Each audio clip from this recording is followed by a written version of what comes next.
अस्सलामु अलैकुम दोस्तों, अज दी मेरी वीडियो रूटावेटर बनवाया सी 54 फाला। अगे से मेरे को 42 फाला उन्हें बेड़ा घट करता सी। तो आ देखो मैं थानू गणाउना 2 4 6 8 10 समझो आ प्लेटा लगी। आ प्लेट देखो माशाल्लाह किड्डी मोटी लाई आ। ये 10 इंच की प्लेट आ समझो। ये सारा स्पैशल बनवाया वा 4,60,000 का बनया वा।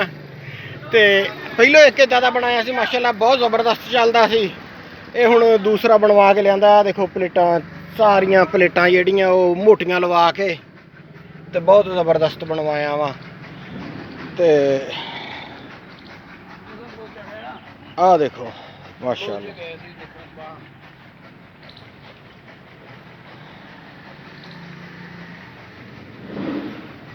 ये फिर मैं थानू चलदा भी दिखाऊंगा इंशाल्लाह। माशाल्लाह बहुत ज़बरदस्त बनया। तो हुण भारा भी बहुत आ ते चलदा बिल्कुल जम के। ये गिलास पानी का उत्ते रख दईए ना चलते तो गिलास पानी डुलन नहीं देंदा माशाल्लाह। इस तरह दी होर वीडियो देखने लई सारे दोस्त मेरे चैनल को सबसक्राइब कर लो, नाल घंटी वाले बटन भी नप दिओ। जज़ाकुमुल्लाह खैर।